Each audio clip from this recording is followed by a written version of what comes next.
evolution at liwas sa dating paniniwala. Hindi nagmula ang mga Pilipino sa lupain ng mga Malay o China. 20,000 taon na ang nakaraan nang unang magkaroon ng modernong tao sa Pilipinas. Ayon sa pagsusuri ng mga eksperto, ito ay resulta ng natural na proseso ng human evolution at taliwas sa dating paniniwala. Hindi nagmula ang mga Pilipino sa lupain ng mga Malay o China.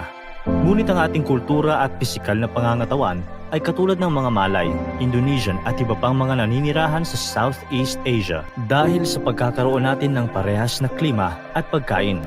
Ito ang tinatawag ni F. Landa Jocano na base culture at nagkaroon lamang ng pagkakaiba-iba noong sinakop ang Southeast Asia ng iba't ibang bansa.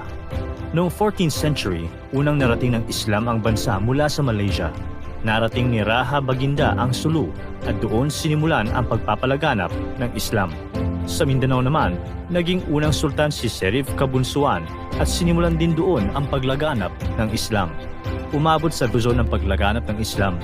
Sa mga panahong ding ito ay naging sentro ng kalakalan ang Pilipinas sa Southeast Asia.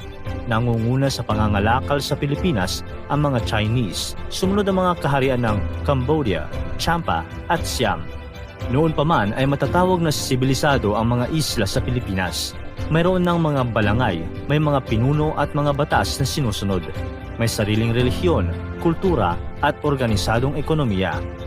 March 17, 1521, nang unang narating ni Magellan ang Pilipinas, ngunit hindi nagtagal ay namatay siya sa Mactan noong April 1521 dahil sa panghihimasok sa away sa pagitan ni Lapu-Lapu at Zula. Taong 1528, sinundan ng Saavedra Expedition ang paglalakbay ni Magellan. Narating nila ang dahil sa panghihimasok sa away sa pagitan ni Lapu-Lapu at Zula. Taong 1528, sinundan ng Saavedra Expedition ang paglalakbay ni Magellan. Narating nila ang Lanuza Bay, malapit sa Surigao. Hindi nakauwi si Saavedra sa Mexico, na noon ay kolonya na ng Espanya at namatay sa paglalakbay. Isa sa mga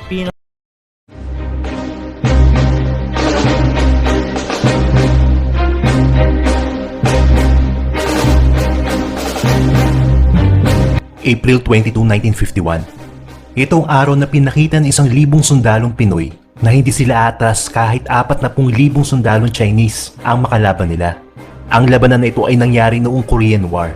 Ito ang panahon na nagpadala ng sundalong Pinoy ang Pilipinas para tulungan ng South Korea laban sa mga komunistang bansa na North Korea at China. Paano ba napaatras ng 1,000 Pinoy na sundalo ang 40,000 Chinese na sundalo? Yan ang alamin natin sa JP Amazing Stories. Bago tayo mag-upisa, ay mag-subscribe muna kayo sa ating channel para lagi kayo updated sa mga bagong videos natin.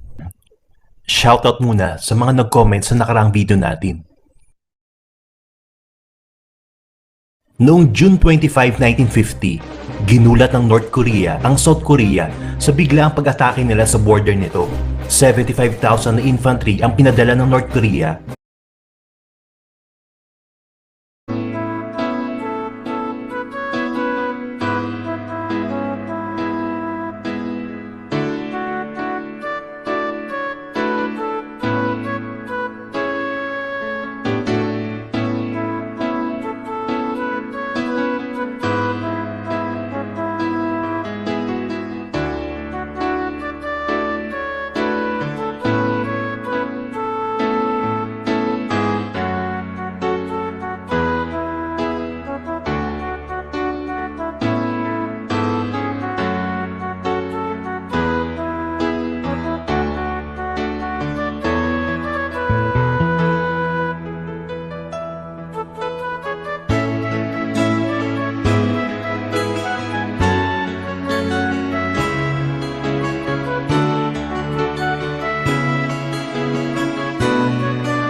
North Korea, kasama na ang mga armed brigade nito. Walang nagawa ang South Korea dahil sa dami at lakas ng puwersa ang pinakita ng North Korea. Kaya napaatras ang South hanggang sa makubkob ng North Korea ang Seoul na capital ng South Korea. Dahil sa hindi pa naman ganun kalakas ang South Korea, kaya humingi ito ng tulong sa Amerika. Agad naman nagpadalang Amerika ng puwersa militar para tulungan ng South Korea. Kaso tinutulungan ng Soviet at China ang North Korea, kaya wala din nagawa ang Amerika. Kaya pansamantalang umatras muna ang Amerika. Humingi na sila ng tulong sa United Nations para hikayatin ang mga kaalyadong bansa magpadala ng puwersa militar.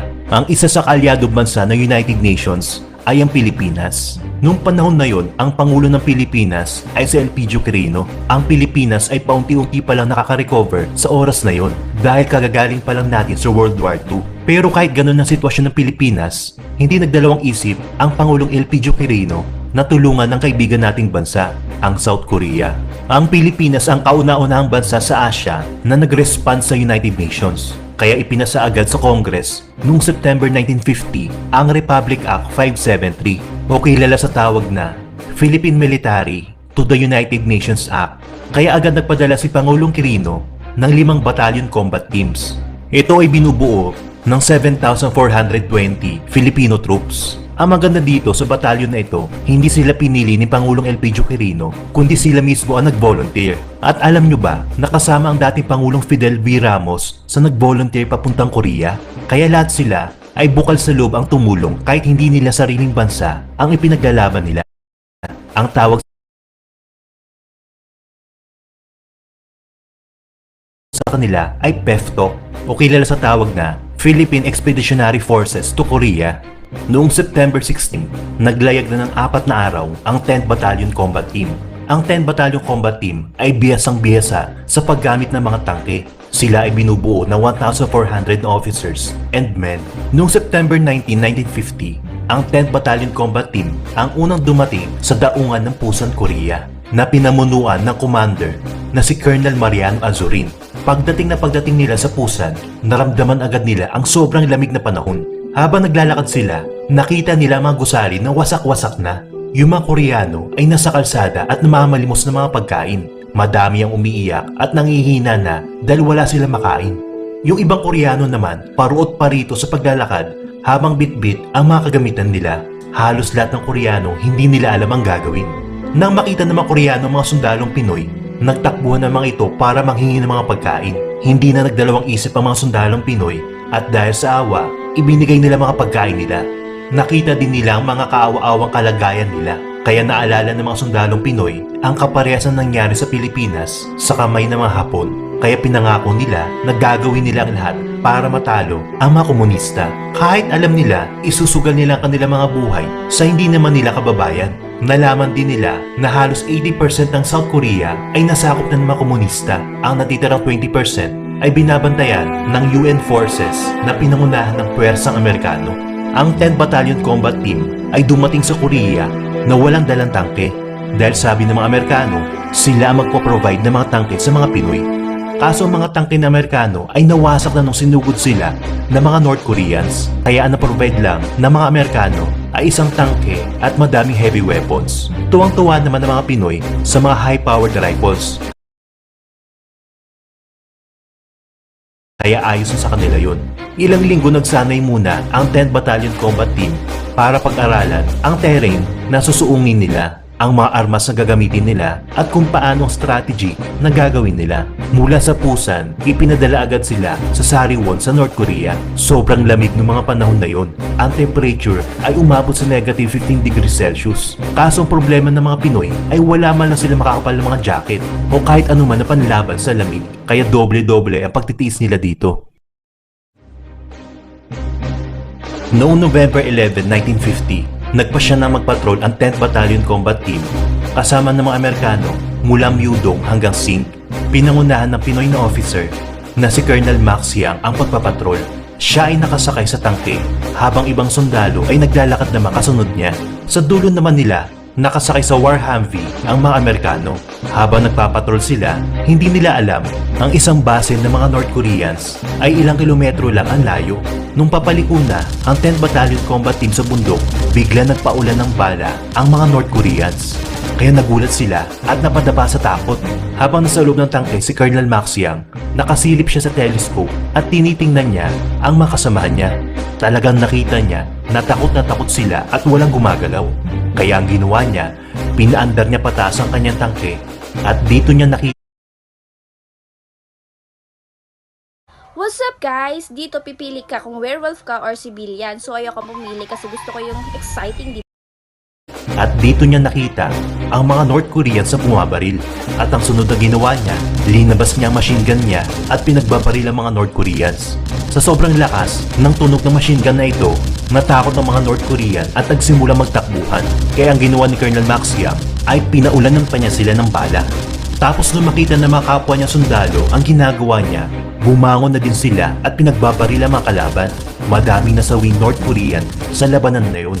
Madami din bumabaril kay Colonel Maxiang pero lahat sila nagulat dahil walang tumatama sa kanya. Lumipas ng 30 minutes sa labanan, umatras na mga kalaban. Sa pag-inspection nila sa lugar, 42 North Koreans ang nasawi.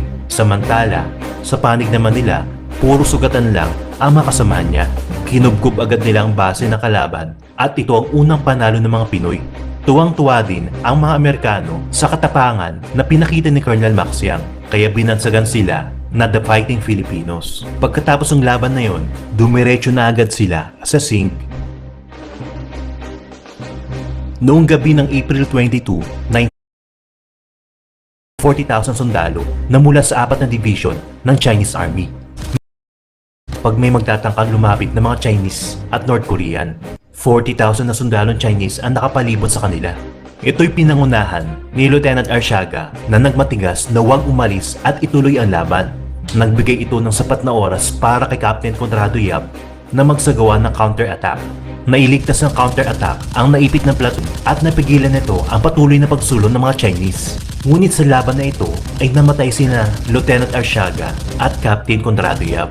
Nang madaling araw ng April 23, naglunsad si Lieutenant Colonel Ojeda ng pangalawang counter-attack na gamit ang mga M24 tanks. Nabulabog ng counter-attack ang mga Chinese at naitulak papalayo sa bundok na nais nilang sakupin. Patuloy na lumaban. 5 buwang labanan sa Marawi. May 23, 2017, Marawi, Philippines. Nakahanda na ang Philippine military na i-raid ang isang safe house sa Basak Malutlut sa Marawi. May nakapagsabi na sa kanila na sa safe house nagtatago ang